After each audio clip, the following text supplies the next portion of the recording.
Welcome to Awake Women. I'm Alexandra WENMAN. I'm LORRAINE FLAHERTY. And I'm ANDREA CUTLAN. And today we're talking about and discussing all things to do with boundaries. Healthy boundaries, unhealthy boundaries, blurred boundaries, unusual boundaries, having boundaries, not having boundaries, what are boundaries, and all manner of things around boundaries, because this is something all three of us, and I'm sure lots of you, have come up against or experienced or tried to navigate, and it's a bit of a minefield, this boundary thing, and it's definitely a term that is bandied about a lot, especially in spiritual circles, and it's something that's very, very important. So I'm going to throw it open to Laurie first and see what your take is on boundaries. Well, I think, I think that it is a subject that can be a major challenge for many people. So I know that many of my clients battle with what's theirs and what's not theirs, and what is an appropriate level of actually being the caregiver or the taking care of, and then not honouring self. And I know that it's been a particular challenge for me for my whole life, and especially when you grow up in a family where maybe sometimes the lines are blurred.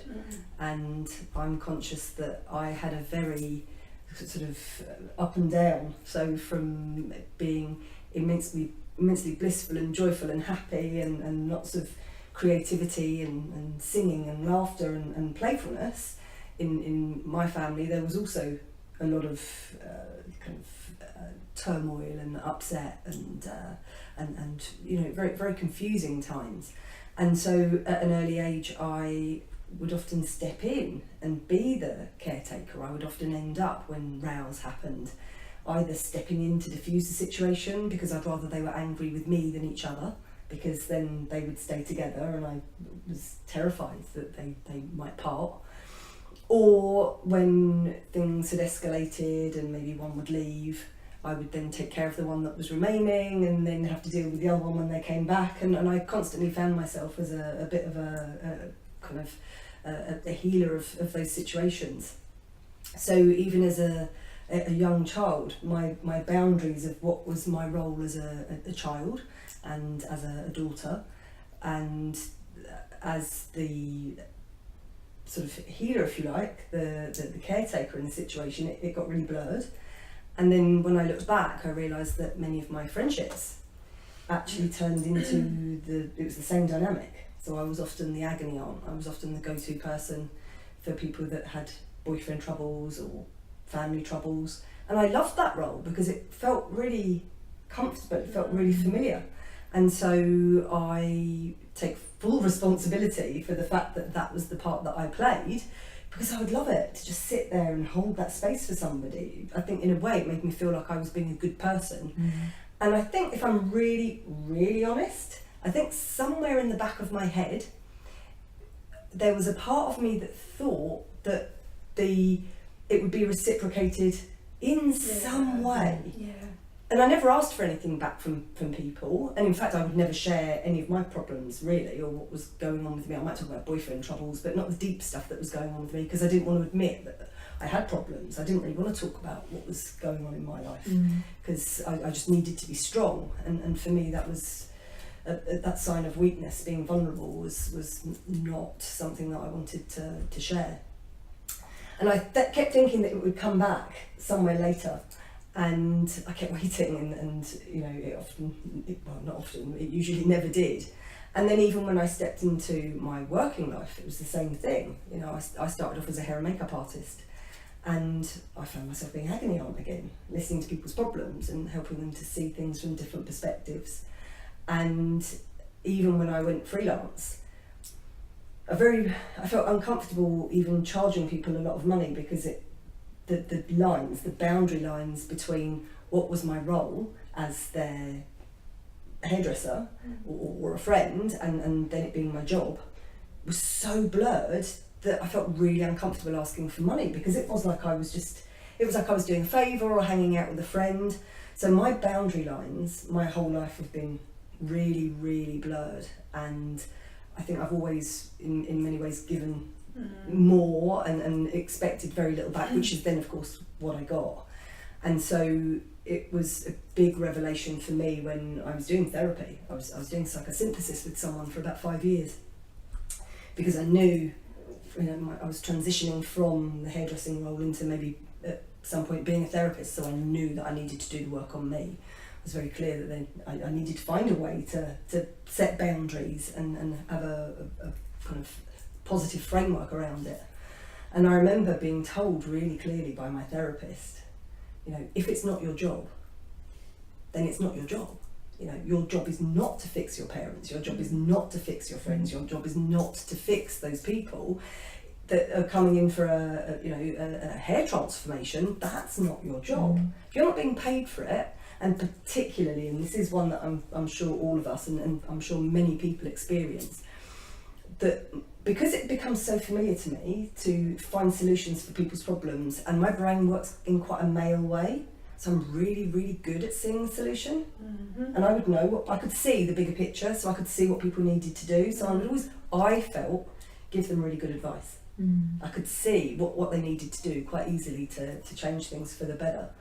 But instead of people actually following the advice, and instead of people doing these great things that I was suggesting, they would often completely ignore me and then get resentful. Who do you think you are to tell us what to do? Oh, your life must be so perfect. So it was such a shock to me when people kept sort of turning things round as if I was lording it over them. So not only was I not getting thanks for my time that I put in, but it was really turning back in a negative way. And so at a certain point, I really had to stop and work out what my job was and what my role was and what my boundaries were. And I had to officially quit as agony on. And that was a really big moment. And some of it I did over the phone, some of it I did via emails or messages. And I lost a lot of people. Because when I said very lovingly, I'm really sorry, I love you and I'll be there for you, but I'm not going to be the agony aunt. I'm not going to sit for 4 hours on the phone with you while you complain about your boyfriend or your relationship or your job. I will be there and support you as a friend, but if you need to offload about stuff like that, get a therapist. Go pay somebody and go and sit with somebody for an hour a week. And then she became a therapist. But so now it is my job, and now I've got really clear boundaries. And of course, when you're with friends and you have a problem, of course I'm going to listen. But the people in my life now, it's an equal balance. There's the boundary is that there's an equal balance. If I need something or somebody needs something and we need to talk ideas out, that's really different to when someone just comes and dumps. And they talk about their stuff and they never even ask you. And I'm sure many people here will have had that when there will be, we make jokes about people being drains or radiators, when they come into your life. Do they just suck? Do they just take? Or do they project? Do they project? And is there an equal amount? And I think that's the clear boundary is, in a work situation, there's an agreement, a contract, my clients come in, they ask for something, and I'm providing a service, so I'm well within my rights to give some advice at that point because it's what they need. But when it comes to friends now, I'm very clear, and I think one of the best lines that I got from the therapy situation was to not give advice to friends anymore, but to turn around and say, well, if it was me, I might. That's a good way of putting it. Which means I'm not telling people what to do, and then they have a choice about whether they do it or not. Or in the words of, someone else can talk, I'm talking a lot, that Milton Erickson used to do the My Friend John. So if somebody needed an idea about something, he wouldn't tell them what to do, but he would tell a story about his friend John, who'd had lots of experiences, more than any human being was capable of having. But it was just a metaphor to describe something that a person could choose to do, but it's up to them whether they take it. A different perspective. Totally.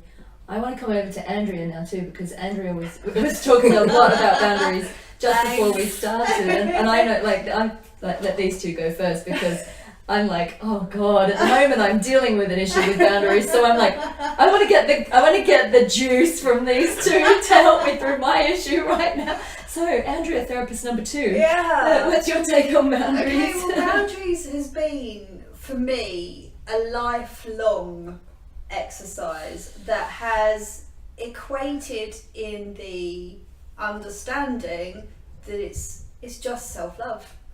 That's all it is. Mm. It's self-love. And boundaries are incredibly handy tools to have until you really get the concept of self-love. Because when I was a child, I was brought into a family that wasn't really a family, more like just people in a home. And there was no love, and there was lots of strange behaviours. I then went from there to abusive relationships. I was in a relationship from the age of 14 to 18 that was very problematic. From then on, I had 2 very violent relationships spanning 21 years. And I lost all boundaries. I was never taught boundaries. I didn't have that stable family environment, so that I never even understood what a boundary was, what it was like to love yourself. I just existed. I kind of just existed. I was constantly told that I didn't do enough, that I was selfish, or I was, all these negative sort of words about myself. That just closed me down to any sort of idea of what it was like to respect yourself, to love yourself. So I constantly, for years, for literally sort of up until I was about 35, when I finally left my husband, I had been subservient to somebody else. I'd always been there. I was always told that I wasn't enough, I wasn't good enough, I wasn't this, I wasn't that. And so my lesson of boundaries and understanding really started to come in when I was 35, because from there I sort of hit this wall of, I didn't know who I was, I didn't know what I was, I didn't know what was right, what was wrong. All I knew was that I had a good heart, and this was not a behaviour that I wanted to experience anymore. So in I went to, the spiritual realms and books and everything else to really kind of learn, and that's when the whole boundary thing came about. And I'd realised that I had no boundaries. No never meant no. I never came first. And also being a mother from a young age, I was 17 when I had my first. So I was always somebody else's, there was always someone else. It was never me. I would never learn to sort of look after me first. I was always giving to another. So then the long process sort of from 35 onwards sort of came about, and I started to realise, and because everybody had got so used to me being this, whatever, it's just Andrea will get over it. Andrea's, use Andrea as the emotional punch bag. Take all your problems to Andrea and offload them on Andrea. Andrea's all right, she's good. And that's when I sort of really started learning. And then when I started to sort of say, no, actually I'm not, the amount of people that then walked away from my life, because it was as if I had changed. Like I was a bad person yet again, all over again, for a different reason. So you kind of go through this stage of like having no boundaries to having some boundaries, and then the next problem arises where your boundaries are too high. I think that's where I'm at the moment. No one's coming in at the moment. I made it in there too, if I'm honest. You saved me from my Laurie is my boundary right now. She's like my bodyguard, my Rottweiler. And it was the most craziest thing, because the past couple of years my life has been utterly amazing. Like everything's coming together, I've got it, I'm completely, and I'm not even gonna say no, I'm completely love myself, I respect myself, other people respect me, I've got a really good balance going on, great boundaries, until someone I cared about very, very much just said a very tiny thing, and I nearly pulled him apart quite drastically, and realised what I'd done was built my boundaries up way too high. So of course the past couple of years have been utterly fantastic, because no one was going to be able to get near me. So we have boundaries, we have no boundaries, we have some boundaries, and we have over boundaried.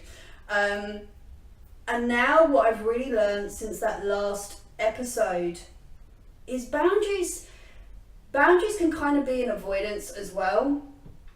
I think the focus has to be self-love. That's the focus. I think the moment we put the word boundary in place, yes, healthy boundaries are important, but you don't always know what a healthy boundary is, or what a avoidance boundary is, or what it could be a lovely little picket fence, or it could be a 20-foot wall with barbed wire on the top, but you don't actually know what type you've put in place in that moment. It can imply again a sort of me against you kind of thing, Yeah. energy Yes, again. It's like the yes. protection safety thing. It's a different dynamic, That's isn't what it? I mean. It's got an avoidance Yeah. to it, because what it can enable you to do is like, right, no, we're not going to deal with that. But we also know that every situation that we encounter, there's something in that for you to learn. There's, you know, it could be a reflection or a mirror, or you could be playing a part, you could be playing the mirror for somebody else. So if we're just going to go into this complete avoidance or this complete boundary or whatever, then are we really open to experience and to learn from that? Well, in my experience, and especially as a healer, I have had to put some boundaries in place, but it's more for my benefit than anybody else's, because I grew up in a family where I had a very strict mum. So my mum sort of put the boundaries in place, if you will, but it was like a protection. But within the family unit, I was really, really close with all my siblings, and that was a really safe container. I could absolutely speak my truth. I was, you know, we could fight, we could squabble, we could hug, we could play, we could express our emotions really openly within that safe container, and it meant that I was completely accepted for who I was. And the minute I went out into the outside world and went to school and everything, and I've always been, like you two, extreme empath, and just expected that, I mean, I've always felt this really deep love, and this really deep love for everybody, and wanted to give that love as much as possible. But I'd gone out into the world expecting that everybody else felt the same, much like what Laurie said, and I expected that the love I gave out, and this constant nurturing and helping everybody and being there for everybody, I just thought that was going to be given back to me, and instead people would just keep taking and taking. And now, you know, going into work as a healer, it's like you have to have that safe parameter there for yourself, but also for your client, because I've had experiences where, you know, clients have become friends, and in the work that I do, that's okay and that's fine, but then there sort of becomes this blurred line where if then you become friend, and then there's resentment builds up, because if I'm still charging money for my services because it's my livelihood, and we live in a 3D world whether we like it or not, and we have to survive, then it's like this expected, oh, but you're my friend. And then if I'm, you know, so it's like having to navigate this. But then, you know, and many other people watching this who also work as healers or therapists or whatever work you do, it's like you have to really monitor it. And I find that hard, because I want to be all inclusive, and I want to be loving, and I want to be kind, and of course I want to be friends with everybody, but we can't be friends with everybody. It's just not logistically possible. You wouldn't have time for yourself if you were constantly, and you know, my old pattern is when I'm to be friends with everybody is to always be there for them, and then it's not necessarily that people are taking, it's when Al just doesn't give to herself. So it's about drawing back that energy, drawing back my own power, and kind of, I used to always think I was this extreme extrovert, but now I know I was an introvert trying to exist in an extrovert world. And actually I think I much prefer spending time on my own. But it's like trying to navigate, well, as you say, getting the boundaries too high, and some of my dear old friends even, I sort of pulled back from, and I'm spending a lot more time on my own, just kind of meditating, just feeling my way through different situations that are going on. There's been a few intense situations globally, and I'm sure personally for many of us as well. So having to honour the self first, and as I said, self-love first, and I really feel like I've come into that self-love in a huge way, and I'm really enjoying it. And it's like just pulling back, just letting yourself be there for yourself. And part of me is kind of watching as these friends are sort of dropping away, but I feel like part of me wants to go, no, come back, don't go. But part of me is also like, actually, I'll let you go with love. And if you're meant to be my friend, or if you're meant to be in my life, then you'll honour the process I'm going through, and as I would for you. You're dropping like attachment. You're putting yourself first, and you're dropping attachment. So what is the reflection of those friends that are leaving? Are they the type of people that have expectations of your friendship and expect you to perform or to be there, or to, you know, are there rules and regulations? Because we know in the sort of, you know, I keep calling it the spiritual, it's the normal. It is normal. It makes us sound spirit in a body, so exactly. But we understand that energy is not. It doesn't begin, it ends. It doesn't stop and start. It just is, and it just exists. And so, for myself, I can't have relationships, friendships that have attachment, codependent rules, or just because that's what they're dealing with. So, in my eyes, again, that comes down to sort of not boundaries. It comes down to self-love. I truly respect myself. And what will often happen is if I have a friend that does have those reactions, my behaviour gets worse. Or when I'm due, I'm so sorry, when I'm due to call, something happens, and I physically cannot call. Like one of the kids like desperately needs me, or something actually happens in that moment that I can't. It's when you feel beholden to do something, or you feel like, oh gosh, I've got to do this, or that person's not going to like me anymore, or it's like, well, hang on, that's not honouring them either. So that's your trigger to self-love. That's your trigger to remember who you are. That you came to Gaia on your own. You're going to leave Gaia on your own. This isn't about anybody else. This is about you. And personally, I now just don't want any sort of interference that tries to anchor me in any way, because I'm so, I don't know, I just feel like I've got it. I've got it sorted. I understand, because now with everything that happens, I now become the observer, and my first question is, Andrea, how do you feel? It's my first question every single time. So it's not that I'm consciously now thinking, the boundary thing was before, and now it's more like, okay, how do you feel? Where do I sit within this? Absolutely. And I think also one of the things that, when you talk about being the extrovert, I was always I'm a Leo, so it's almost expected that I'm going to be the extrovert. I want to be the centre of attention. And yes, in certain situations that's certainly true, that I will play the fool and want to join in. But actually, the older I get and the more I realise that my work does involve really long, intense periods with somebody. My sessions are really long, so I might spend 4 hours or sometimes even 5 hours with somebody, really working through their stuff.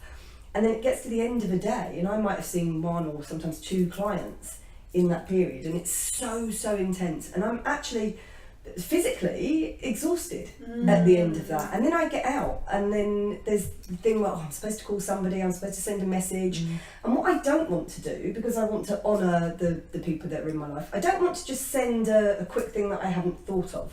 So of course what I then do is I think, right, I need to answer that, but I'll do it later when I'm not quite so exhausted, when I can actually think about what I need to say and say something that's worthwhile. And then what happens, of course, is I go home, and often it can be 10 o'clock by the time I get home at night time, sometimes even later.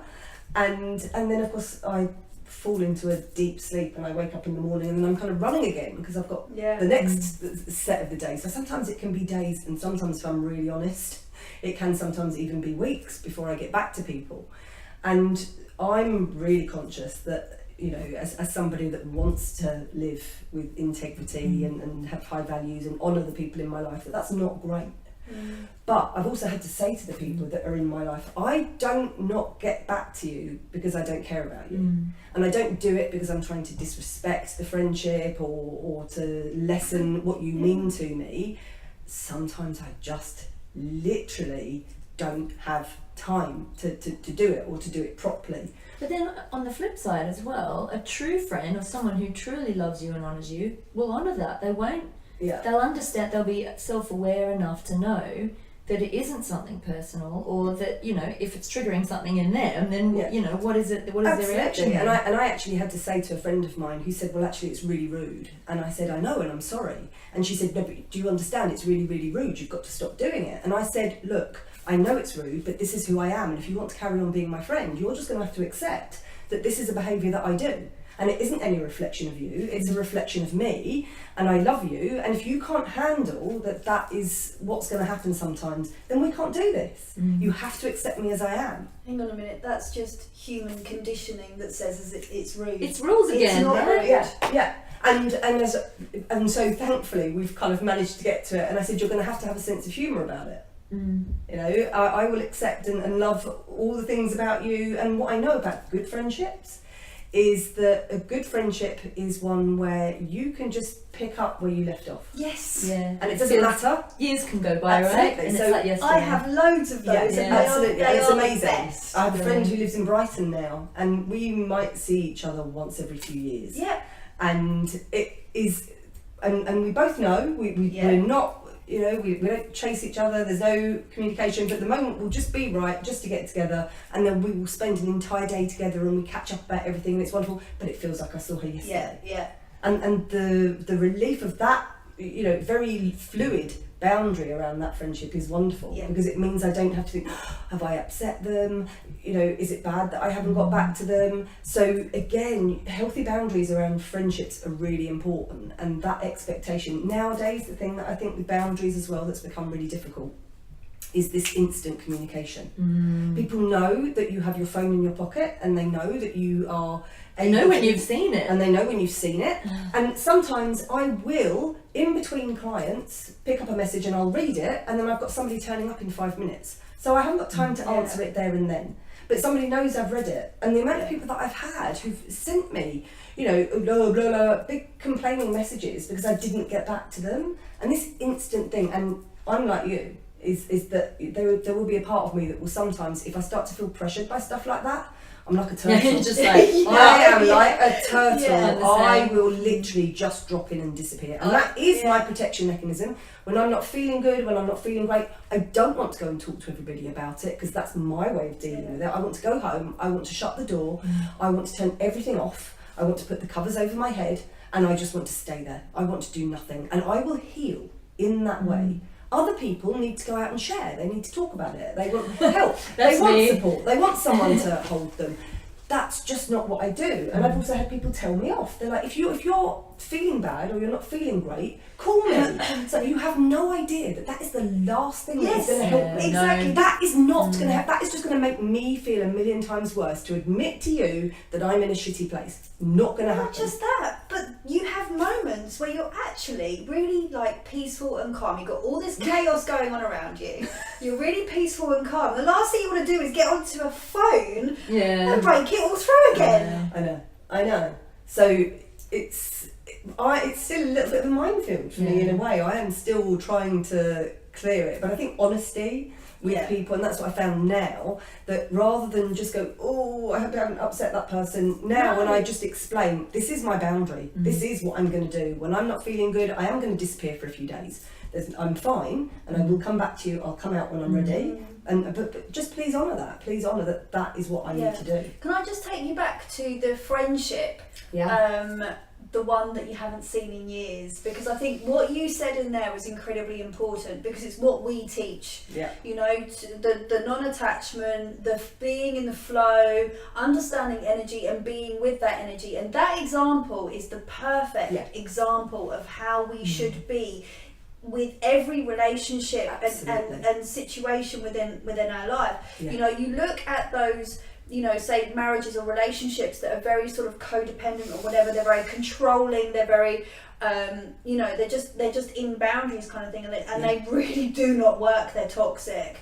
Then you look at relationships that are with the flow, and they really like just come and go. There's no you know, constraints, there's no rules, there's just pure love for each other, and that's what that friendship that you spoke about holds. It holds exactly that, and that proves that is like the blueprint, if you like, of all relationships here on Gaia, and exactly how it works, what the secret is. And it is that it is no attachment, it's no rules, it's just to be free flowing with love with a person, and no expectations. No expectations. And I mean, we were having a conversation about this a little while ago, even about text messages and the expectations of, you know, how often a person should get back to you, and what the messages should contain. Did the message have a kiss at the end? How many kisses? And how many times? And you actually calculate. There wasn't a kiss on the end of that. Does that mean that they're upset with me? And just the demands that we have. It means they don't love me if they haven't sent me a message. Or it means that they're not thinking. And the bloody emojis are a minefield too. Like if you send someone a message and they just send miss emoji Tourette's, they send you back an emoji, or they send you back an emoji and you're like, what do they mean by that? You know, I mean, we're all human, right? So we all have to kind of interpret what's going on. I'm just like, okay, that's wonderful, yeah. But I mean, I have to say, because I got a message back from someone today and it was sent in emoji form. And it was in response to quite a nice message, but it was a message about boundaries. It was a message from me saying, I'm really sorry, but, you know, anyway, won't go into the details of it. But I'd written this, you know, trying to be all... what's the word? Diplomatic in that, you know, this is my boundary, this is how, you know, and it was to do with work. And the response was this grumpy faced emoji and nothing, just like, and I'm just like, oh, okay. And then but again, I look at myself and I go, okay, so clearly I still have some work to do on this. What's going on here? And then I thought, well, you know, their issue, whatever's kind of upsetting that person or whatever that reaction was. Yeah. But I didn't actually even want to read too much into that emoji. My initial reaction was, send me a bloody grumpy face emoji. But then when I look at it, I'm like, it's a bloody emoji. Like I can have 100 million thoughts go through my head through an emoji. What does it mean? It's how we read each other, though. You look at someone's facial expression. Yeah. Like, why did you pull that face? Yeah. What does that mean? Why did you? What was that reaction? What does that mean? What's that tone of voice? You just can't tell. So it is that non-judgment thing, and I always keep saying to people, especially at the moment with. God, it's a minefield at the moment with energies and interactions and relationships, and all our sensitivity is at the surface and everyone's feeling everything. Is just don't take anything personally. It's my favourite piece of advice at the moment, and that's my advice I give myself all the time at the moment as well. If you're going to take it personally, there's nothing wrong with that either. No. What is it? Where's your lesson in that? Where do you find your blessing? Where do you find your boundary? Where do you find your self-love? Because if you are taking offence, and her offence, his offence, whether it was male or female, would have been disrespect for boundaries also. Yeah, it's obviously a boundary for both issue. Boundaries, exactly. It's and it's always a place to learn. Like I know my tendency is always to look within and to go, right, what have I how have I attracted this? What have I done? It's funny that my throat chakra's suddenly going. But what have I done to attract this? What work do I need to do? And then Andrea goes, but you could also just look at the fact that some people are assholes and you need to get them out of your life. And that was actually the truth, because I never do it. You know, there have been people previously in my life who might have bullied me or upset me when I was younger. Yeah. And then I'd always go, you know, angry, whatever, have the fallout, and then go, oh no, but I've got to, I forgive them.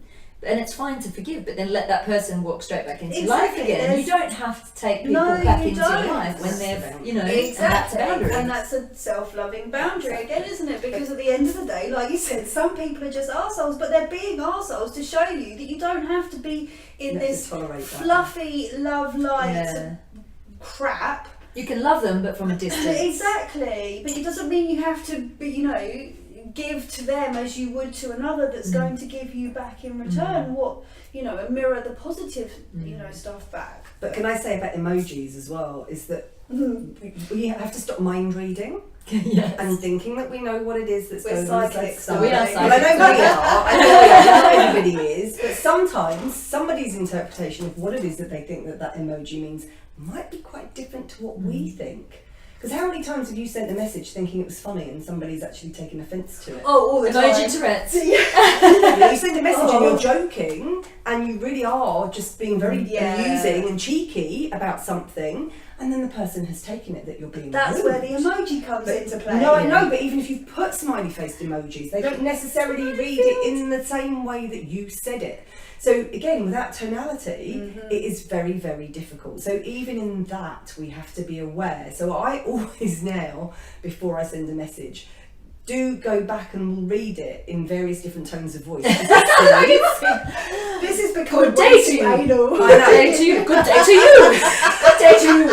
Good day to you. I mean, think about it. I mean, you know, even the simple word no. There's so many different meanings. No. No. No.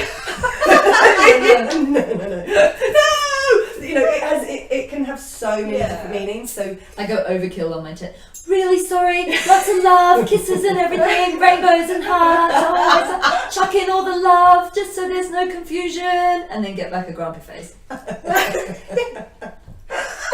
we can only do what we can do, but we also have to be aware that other people's boundaries are going to be up for a reason, and if people are acting out in certain ways, it's usually because either their defences are up too high, their protection mechanism is up in a way that is blocking and protecting them. So boundaries need to be put in place, but we need to deal with whatever it is at the root of stuff. And as you've said, whatever we're experiencing out in the world is always going to be a reflection. We've talked about this before, a mirror of something that's going on inside of you. And so if you're being tested, or if people are pushing your boundaries or making you feel uncomfortable with them, it may just mean you have to go in and do a bit of the inner work that you may have to do. But as we said, it could just be as simple as you saying, actually, I don't want you. You calling them. Absolutely. Yeah, because I think that's been a big test for me, to actually stand up, be transparent, and call people out. Just say this isn't acceptable. I'm so used to being, a good friend of ours yesterday said to me, Al, it's okay to call people on their shit, and sorry to swear on here, but usually always, my habit has been, oh, that's okay, and I forgive you, that's all right, but I'm not going to be a bloody doormat anymore. No, and I haven't been for absolutely. quite some time, so now I'm getting very comfortable waggling my finger and going, not on my watch, darling, not because I am a temple of divine love, and no one is going to walk over this. I'm not a doormat, I'm a flying carpet. Thank you. And I fly through dimensions.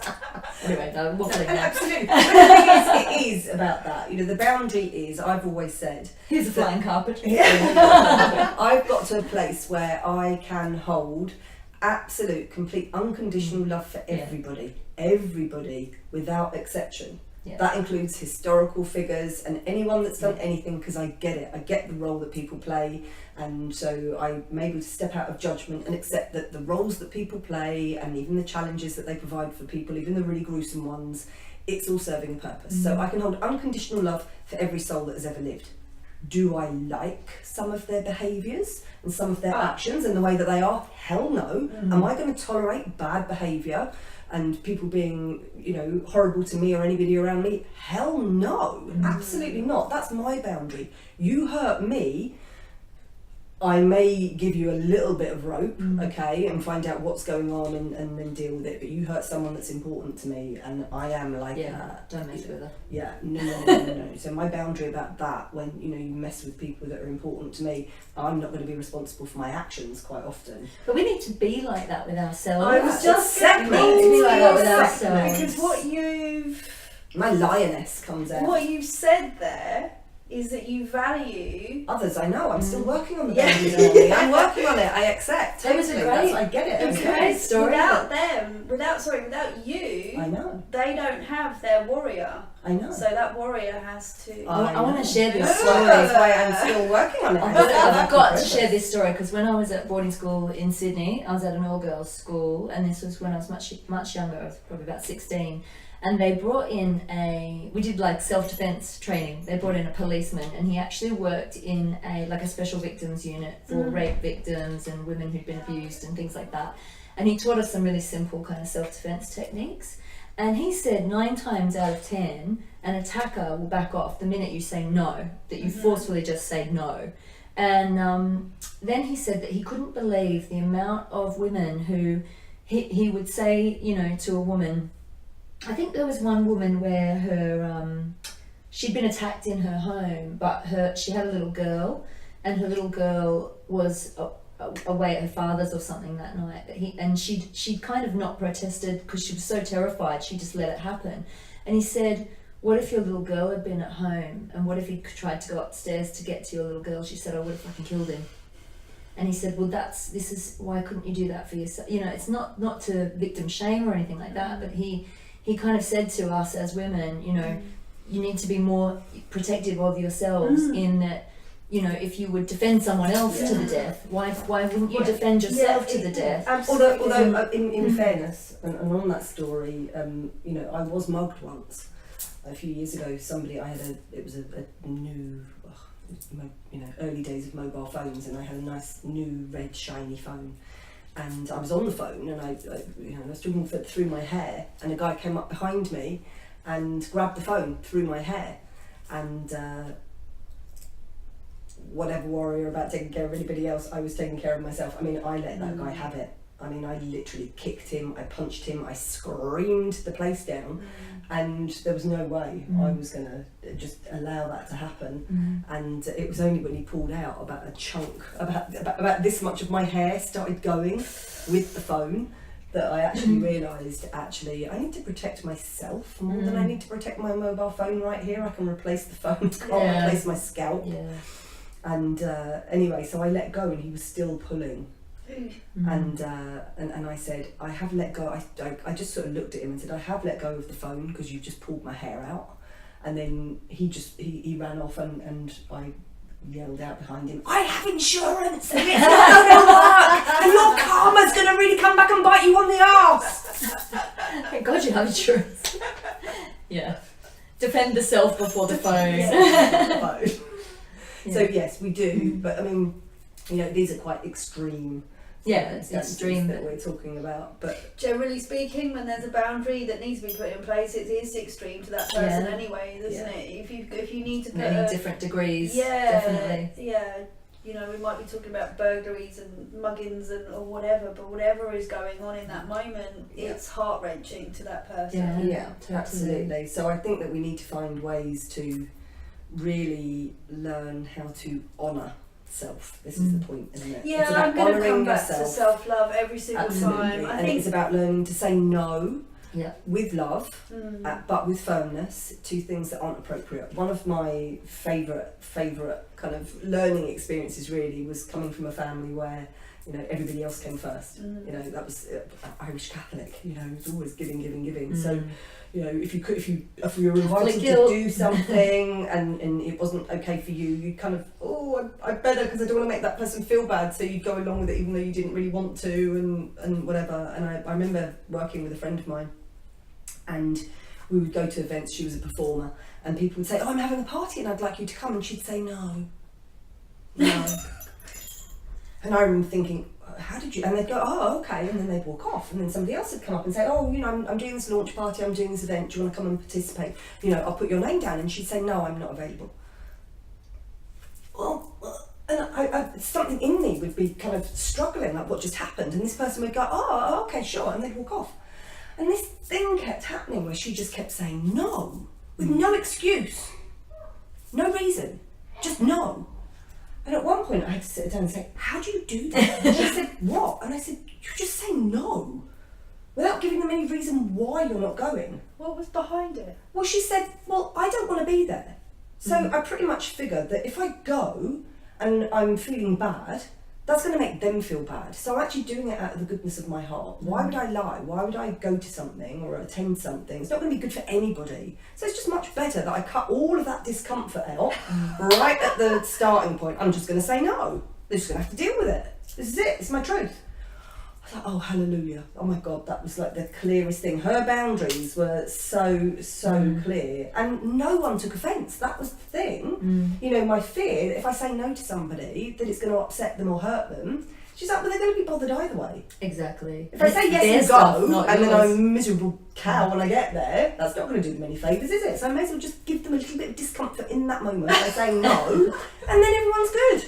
It's just honouring them. You're honouring people by saying no. You're honouring their boundaries as well, and you're I suppose you're in many ways you're teaching them as well. Even if it triggers something in them, it's something that maybe they need to look at. It's their stuff, a lot not of yours. people are not used to being told no, are they? Absolutely. And if we look at the modern family nowadays, which scares the life out of me, if I'm completely honest, you don't see parents teaching their children no anymore. No. It's all about pacifying the child's behaviour. It's all about, we read a lot of psychologist reports, and with narcissism seem to be like an epidemic, and it's quite scary. But I'm very observant of families and children, and it's constantly about sort of pacifying, and there's not the word no anymore. It just and there's options. People are giving children options, and this really does, well, it does terrify me. There's no boundaries, there's no teaching the children that no is an equally good word as yes. Yeah. If not better, no is an amazing word, because it teaches boundaries, and it brings in like security and what's the word I'm looking for? And it is a safe protection. container, right? Yeah. I was really, even though my mum was incredibly strict when I was growing up, and some of that I found a little bit too on the strict side. On the flip side of that, I was raised in a really safe container. Yeah. And when I was at home, in my family unit, I felt completely safe, and my sisters and I used to fight and squabble, and we would get told no, and that was safe. And then the minute we were told no, we're best friends again, you know. But it was that mother going, no, you can't go to that birthday party, and and there were all those kinds of conditions. It was her laying down the law, but it was kind of like we needed that at that age to rein us in. And completely. And and when some of my friends were running off and doing drugs and carrying on and wanting to leave school and drop out and do all sorts of things that kind of going off the rails a bit, I was kind of, I kind of missed that that little bit, and then I was like, okay, cool, safe container, it was good. Oh no, I found that. I did it later in life, but not when I was 13. I did it when I was 13. Yeah. Start young. Actually, I was 13 at one point. Anyway, we won't go into it. But anyway, so I think the whole point really is that healthy boundaries are where you put yourself first. That's the whole point, isn't it? That let's call it self-love. Self-love, Because what's a good boundary for you might not be the same as a good boundary for someone else, so it's about what works for you as well. And how other people react to you when you say no and when you stand up for yourself. And obviously we're not saying suddenly don't say no to everybody for everything. Sometimes if you're in a family situation or you're in relationships, sometimes you have to ease your way through gently and find different ways to say no in ways that are going to be acceptable. Don't just suddenly do the drawbridge because it's too much of a transition. So it's about negotiating and finding ways to do it.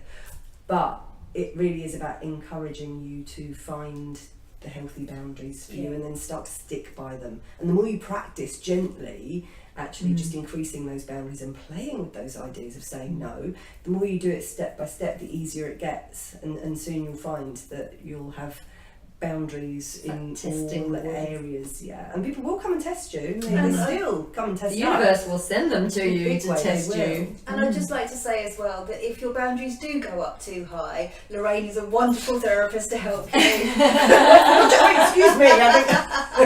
And also, if your boundaries are too low, she's a good therapist to help you. And we have the book. But also remember, if we're going to talk about the work, is that sometimes these boundaries are too high because it is from another lifetime. It may be that fears are in place that aren't actually appropriate or relevant to the experiences that you're in now, because there is something that's looking to be attended to. So if there's a pattern of things that keep happening that push your boundaries, it might be another lifetime that needs to be explored so that you can clear soul contracts. And the work, any of us that can help you to do that might be very, very And if it's coming up in this lifetime, then the wonderful thing is the energy supports you to clear it in this lifetime. Quicker as well. Yeah. So there are things that you can do to help. Definitely. And on that note, thank you so much for watching Awake Women. We're going to put a boundary on the end of this video now and go and have some lunch. Thank you so much for watching. Thanks for watching.